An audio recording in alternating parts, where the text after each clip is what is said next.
بسم اللہ الرحمن الرحیم۔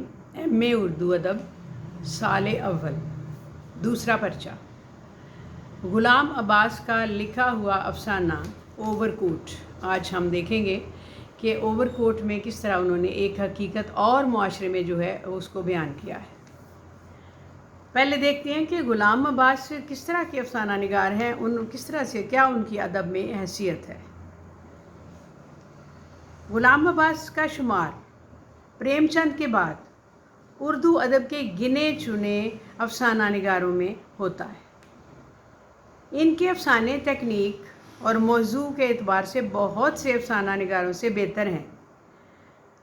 ان کا افسانہ آنندی اردو ادب کے بہترین افسانوں میں شمار ہوتا ہے، اور وہ اپنے افسانوں کے جو مواد ہیں اس ماحول سے لیتے ہیں جس سے شب و روز ان کا واسطہ اور سروکار ہوتا ہے۔ خیال اور جذبے کی وحدت ان کے ہاں بڑے خوبصورت انداز میں ملتی ہے، مگر کرشن چندر اور منٹو جیسے رچاؤ ان کے پاس نہیں۔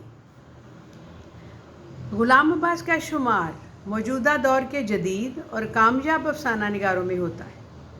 آپ نے اپنے دور کے دوسرے افسانہ نگاروں کے مقابلے میں بہت کم لکھا، لیکن جتنا بھی لکھا وہ سارے کا سارا انتخاب کی حیثیت رکھتا ہے۔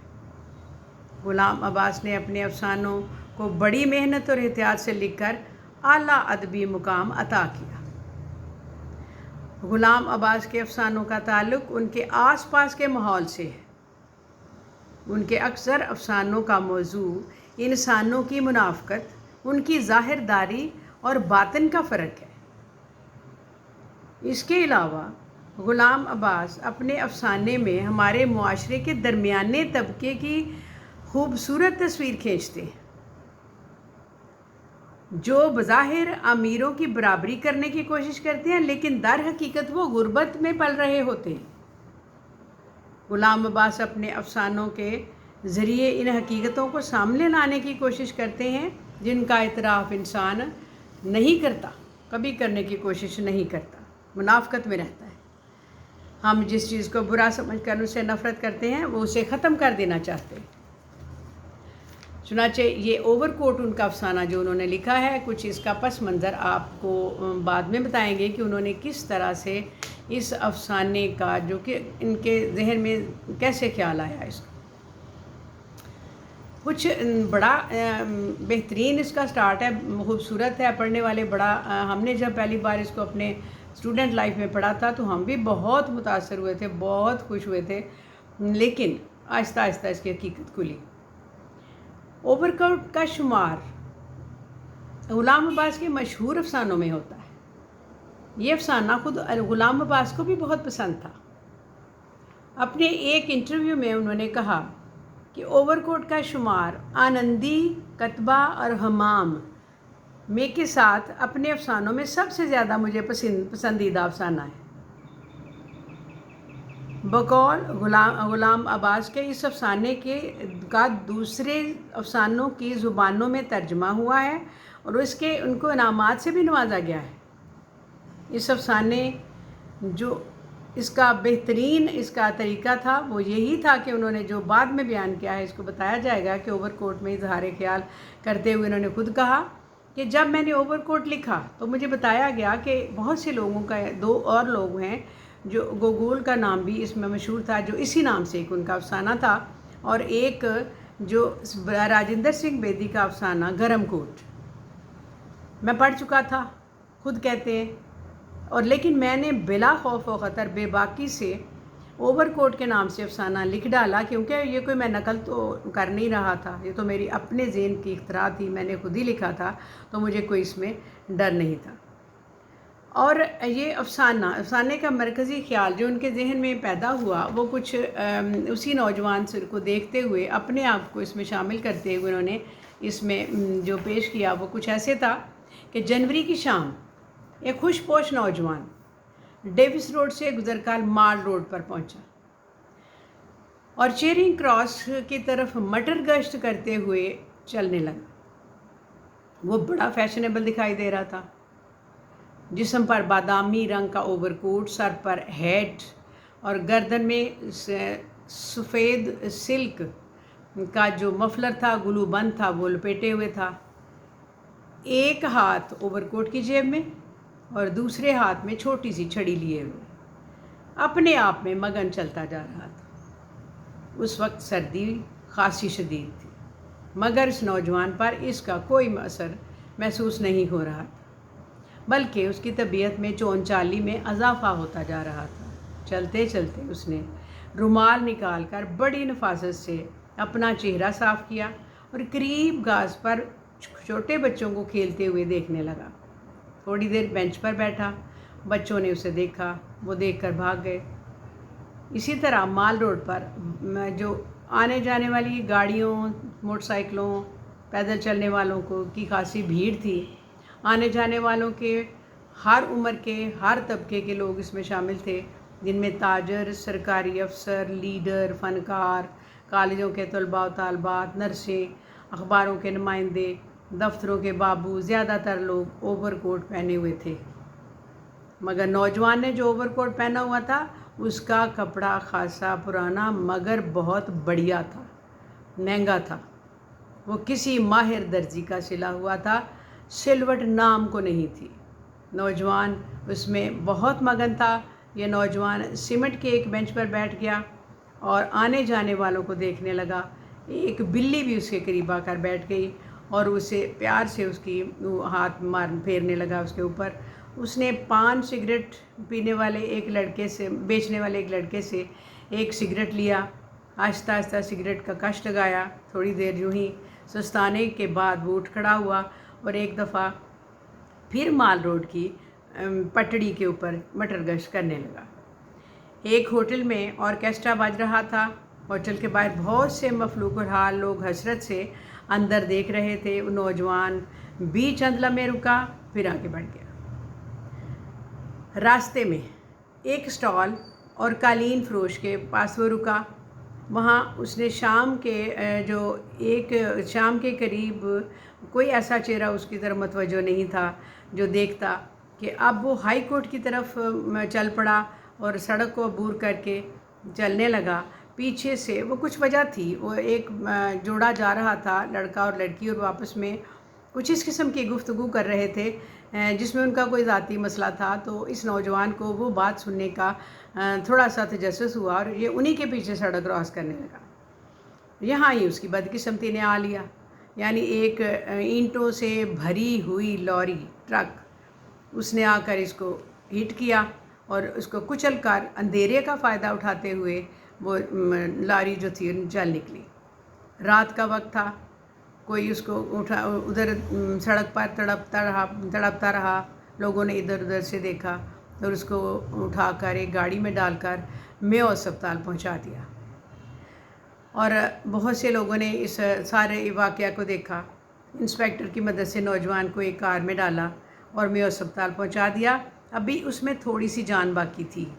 اسے اسٹیشن پر ڈال کر آپریشن روم لے جایا گیا، جہاں ایک ڈاکٹر مسٹر خان اور نرس نے ان کو مس گل اور مس شہناز، دو نرسیں اور ایک ڈاکٹر نے اس کا معائنہ شروع کیا۔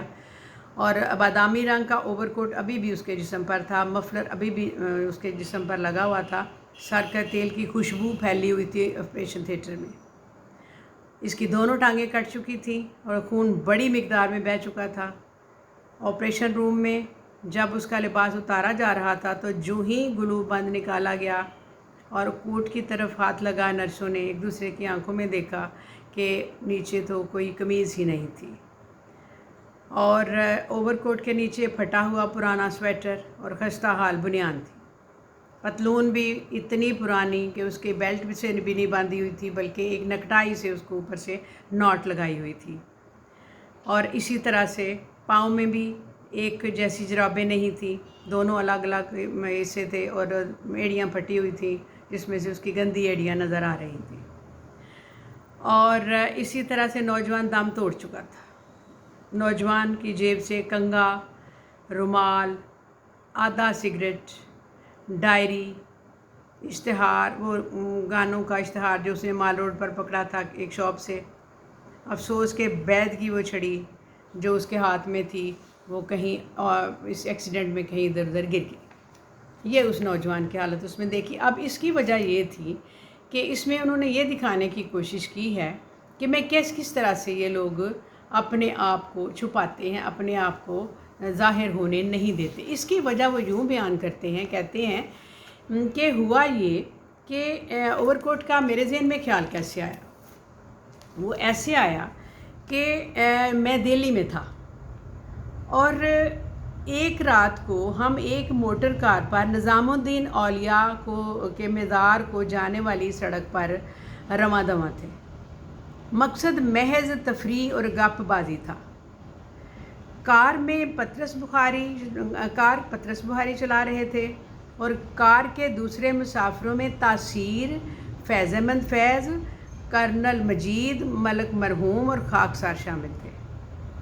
سردی کا موسم تھا۔ میں نے اوور کوٹ پہن رکھا تھا اور گلے میں اسکارف تھا سلک کا۔ یہ اوور کوٹ اور مفلر بالکل ظاہر نہیں ہونے دے رہے تھے کہ نیچے میں نے صرف بنیان پہنا ہوا ہے، تھوڑا سا پھٹا ہوا بھی ہوگا، اور پاجامہ پہنا ہوا ہے۔ میں اپنے دوستوں سے جو مجھے بلانے کے لیے گھر آئے اور میں اسی طرح جس طرح سے بیٹھا ہوا سونے کے لیے تیار ہو رہا تھا، انہوں نے 1 منٹ میرا انتظار نہیں کیا۔ میں نے اسی لباس کے اوپر اوور کوٹ پہنا اور ان کے ساتھ چل پڑا۔ یہی شب خوابی کا لباس تھا۔ اوور کوٹ اور مفلر میں نے لے لیا۔ موٹر چلی جا رہی تھی۔ شعر و شاعری پر دلچسپ گفتگو ہونے لگی۔ ظاہر ہے اتنے زبردست شخصیات گاڑی میں بیٹھی تھیں تو کس طرح سے دلچسپ گفتگو نہ ہوتی۔ چنانچہ کہتے ہیں بحث و مباحثہ جاری رہا کہ اتنے میں سڑک کے بیچوں بیچ ایک ٹرک کچھ اس تیز رفتاری سے سامنے آ گیا کہ اگر پطرس صاحب جلدی سے موٹر کو ایک طرف کو نہ موڑتے تو ایکسیڈنٹ ہونا بہت ضروری تھا، ہونے والا تھا۔ ٹکر ہو جاتی، اس میں کوئی کسر نہیں رہ گئی تھی۔ ہم لوگ بال بچے۔ اللہ کا شکر ادا کیا۔ مجھے خیال آیا کہ فرض کرو اگر ایکسیڈنٹ یہ ٹکر ہو جاتی اور ہم سب مرے پڑے ہوتے، ہمیں اسپتال پہنچایا جاتا، تو دیکھنے والے دیکھ کر حیران نہ رہ جاتے کہ سب لوگ تو ٹھیک ٹھاک ہیں، لیکن یہ شخص جس کا عجیب حلیہ ہے، اوپر سے قیمتی اوور کوٹ پہنا ہوا ہے اور نیچے ایک پھٹا ہوا بنیان اور معمولی سا پاجامہ۔ اب کہتے ہیں کہ اس بات کا میرے ذہن پر ظاہری اور اصلی حیثیت کا تفاصل اس افسانے کو مرکزی خیال ہے۔ مرکزی خیال یہی ہے کہ ظاہری اور اندرونی حالت۔ بظاہر تو میں لگ رہا تھا کہ اوور کوٹ پہنا ہوا، مفلر لگایا ہوا، اور میری پوزیشن بھی اللہ کے فضل سے میں کوئی کچھ کم نہیں تھا، لیکن مجھے یہ خیال آیا کہ جس طرح سے میں گھر سے اٹھ کے آ گیا ہوں ان کے ساتھ، اگر اس طرح سے یہ واقعہ پیش آتا تو کیا ہوتا۔ اس واقعے کو لے کے انہوں نے یہ افسانہ لکھا تھا اور انہوں نے بتایا کہ میرے یہ بے فکرے پن کا یہ مجھے اپنی خود ہی یہ حرکت پسند نہیں آئی کہ مجھے ایسے نہیں کرنا چاہیے تھا، اور اپنا اس آئیڈیا کو انہوں نے اس افسانے کی شکل میں ڈالا اور ساری یہ حقیقت واضح کی کہ سماجی حقیقت کے طور پر یہ بات نئی نہیں تھی، لیکن ظاہری حیثیت اور اس کا بھرم قائم رکھے ہوئے ہوتے ہیں کچھ لوگ، اور لوگوں کو اصلیت اور حقیقت کہ وہ معلوم نہیں ہوتی، جو ظاہر لگ رہی ہوتی ہے، اندر سے کچھ اور ہوتے ہیں۔ اب اس افسانے میں غلام عباس نے خوشحال اور فارغ البالی کی جو فضا تعمیر کی ہے، وہ ہفتے کی شام تفریح، فراغت، خوش فکری کے ماحول اور فضا میں خوش پوش نوجوان کا انداز، ہلکی پھلکی خوشگوار ذہنی حالت، خوش طبعی کا عکاس ہے۔